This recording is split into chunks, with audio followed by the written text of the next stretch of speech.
കല്ലൂസ് PSC learning ചാനലിലേക്ക് എല്ലാവർക്കും സ്വാഗതം.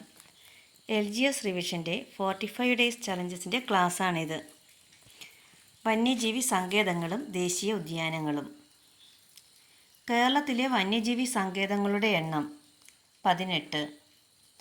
കേരളത്തിൽ 2020 നിലവിൽ വന്ന വന്യജീവി സങ്കേതം കരിമ്പുഴ.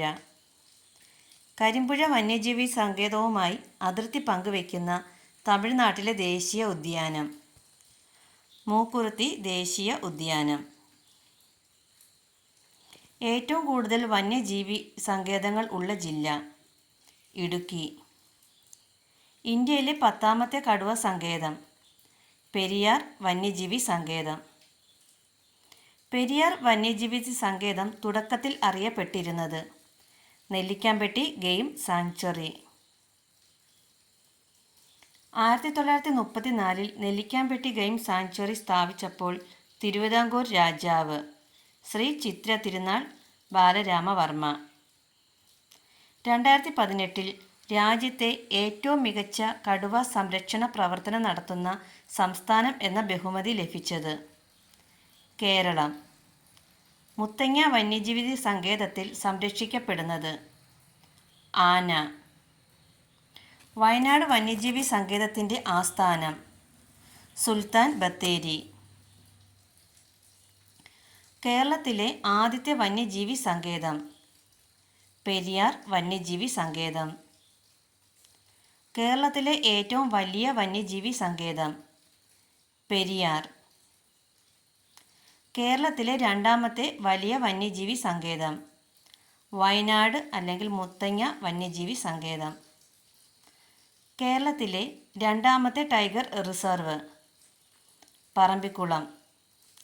പെരിയാറിനെ വന്യജീവി സങ്കേതമായി പ്രഖ്യാപിച്ച വർഷം 1950. പെരിയാറിനെ ടൈഗർ റിസർവായി പ്രഖ്യാപിച്ച വർഷം 1978. പെരിയാർ വന്യജീവി സങ്കേതത്തിൻ്റെ കോർ പ്രദേശത്തെ ദേശീയ ഉദ്യാനമായി പ്രഖ്യാപിച്ച വർഷം 1982. പെരിയാർ വന്യജീവി സങ്കേതം പ്രോജക്റ്റ് എലിഫൻറ്റിന് കീഴിലായ വർഷം 1999. നീലഗിരി ബയോസ്ഫിയർ റിസർവിൻ്റെ ഭാഗമായ കേരളത്തിലെ വന്യജീവി സങ്കേതം വയനാട് വന്യജീവി സങ്കേതം. പറമ്പിക്കുളം വന്യജീവി സംരക്ഷണ കേന്ദ്രം സ്ഥിതി ചെയ്യുന്നത് പാലക്കാട്. തമിഴ്നാട്ടിലൂടെ മാത്രം പ്രവേശിക്കാൻ കഴിയുന്ന കേരളത്തിലെ വന്യജീവി സങ്കേതം പറമ്പിക്കുളം. റെഡ് ഡാറ്റ ബുക്കിൽ ഇടം നേടിയ വന്യജീവി സങ്കേതം പറമ്പിക്കുളം. പറമ്പിക്കുളം വന്യജീവി സങ്കേതം ടൈഗർ റിസർവ് ആയി പ്രഖ്യാപിച്ച വർഷം 2010. കേരളത്തിൽ ഏറ്റവും കൂടുതൽ കാട്ടുപോത്തുകൾ കാണപ്പെടുന്ന വന്യജീവി സങ്കേതം പറമ്പിക്കുളം. അഗസ്ത്യമല ബയോസ്ഫിയർ റിസർവിൻ്റെ ഭാഗമായുള്ള വന്യജീവി സങ്കേതങ്ങൾ ചെന്തുരുണി, പേപ്പാറ, നെയ്യാർ. കൊല്ലം ജില്ലയിലെ ഏക വന്യജീവി സങ്കേതം ചെന്തുരുണി. മരത്തിൻ്റെ പേരിൽ അറിയപ്പെടുന്ന വന്യജീവി സങ്കേതം ചെന്തുരുണി. ചെന്തുരുണി മരത്തിൻ്റെ ശാസ്ത്രീയ നാമം ഗ്ലൂട്ട ട്രാവൻകൂറിക്ക. കേരളത്തിൻ്റെ ഏറ്റവും തെക്കേ അറ്റത്തെ വന്യജീവി സങ്കേതം നെയ്യാർ. ഒരു പ്രത്യേക സസ്യത്തിനു വേണ്ടി മാത്രം രാജ്യത്ത് നിലവിൽ വന്ന ആദ്യ ഉദ്യാനം കുറിഞ്ഞിമല സാങ്ച്വറി. കുറിഞ്ഞി ഉദ്യാനത്തിൽ വളരുന്ന പ്രത്യേക സസ്യം നീലക്കുറിഞ്ഞി. പശ്ചിമഘട്ടത്തിൻ്റെ രാജ്ഞി എന്നറിയപ്പെടുന്ന പുഷ്പം നീലക്കുറിഞ്ഞി. 2023 സംരക്ഷിത സസ്യമായി കേന്ദ്ര വനം പരിസ്ഥിതി മന്ത്രാലയം പ്രഖ്യാപിച്ച സസ്യം നീലക്കുറിഞ്ഞി. നക്ഷത്ര ആമകൾക്ക് പേരുകേട്ട കേരളത്തിലെ വന്യജീവി സങ്കേതം ചിന്നാർ. ചാമ്പൽ മലയണ്ണാൻ കാണപ്പെടുന്നത് ചിന്നാർ. കേരളത്തിൽ ഏറ്റവും കൂടുതൽ മകർമുതലകൾ കാണപ്പെടുന്ന വന്യജീവി സങ്കേതം ചിന്നാർ. ഇന്ത്യയിലെ ആദ്യത്തെ biological park Agasthyavanam biological park. ഇന്ത്യയിലെ ആദ്യത്തെ ഇക്കോ ടൂറിസം പദ്ധതി നടപ്പിലാക്കിയത് തെന്മലയിൽ. ഏഷ്യയിലെ ആദ്യത്തെ ബട്ടർഫ്ലൈ സഫാരി പാർക്ക് തെന്മല. കേരളത്തിലെ ആദ്യ മിനിയേച്ചർ ഇക്കോ ടൂറിസം നിലവിൽ വന്നത് കൊടിക്കുത്തിമല. സൈലന്റ് വാലി ഓഫ് കണ്ണൂർ എന്നറിയപ്പെടുന്നത് ആറളം. കേരളത്തിൻ്റെ ഏറ്റവും വടക്കേ അറ്റത്തുള്ള വന്യജീവി സങ്കേതം ആറളം.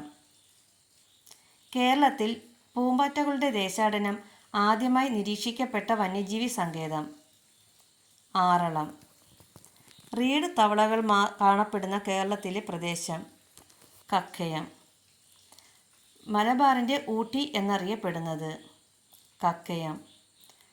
കേരളത്തിലെ ആദ്യത്തെ community reserve Kadalundi Vallikkunnu community reserve. കേരളത്തിലെ ആന പുനരധിവാസ കേന്ദ്രം കോട്ടൂർ, തിരുവനന്തപുരം. കേരളത്തിൽ അന്തർദേശീയ നിലവാരമുള്ള ആന പുനരധിവാസ കേന്ദ്രം നിലവിൽ വരുന്നത് കോട്ടൂർ. പ്രശസ്തമായ ആനക്കോട് ഗവി മ്യൂസിയം സ്ഥിതി ചെയ്യുന്നത് കോന്നി. ആനയുടെ മുഴുവൻ അസ്ഥികളും പ്രദർശിപ്പിച്ചിരിക്കുന്ന കേരളത്തിലെ ഏക മ്യൂസിയം ഗവി മ്യൂസിയം. കേരളത്തിലെ ആദ്യത്തെ കാട്ടാന ഉദ്യാനം നിലവിൽ വരുന്നത് ആനയിറങ്ങൽ, ചിന്നക്കനാൽ. വയനാട് ആന സംരക്ഷണ കേന്ദ്രം വയനാട്. നിലമ്പൂർ ആന സംരക്ഷണ കേന്ദ്രം മലപ്പുറം. ആനമുടി ആന സംരക്ഷണ കേന്ദ്രം ഇടുക്കി.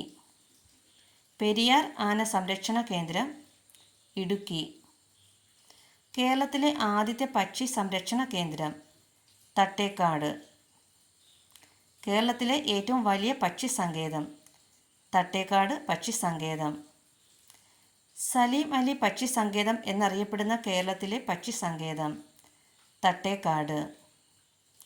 ബേക്കേഴ്സ് എസ്റ്റേറ്റ് എന്നറിയപ്പെടുന്ന പക്ഷി സങ്കേതം കുമരകം പക്ഷി സങ്കേതം. ദേശാടന പക്ഷികളുടെ പറുദീസ എന്നറിയപ്പെടുന്ന പക്ഷി സങ്കേതം കടലുണ്ടി പക്ഷി സങ്കേതം.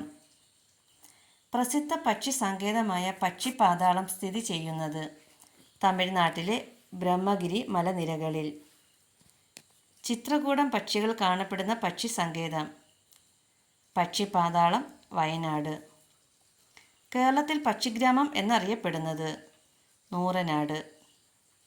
മയിലുകളുടെ സംരക്ഷണത്തിനായുള്ള കേരളത്തിലെ വന്യജീവി സങ്കേതം ചൂളന്നൂർ.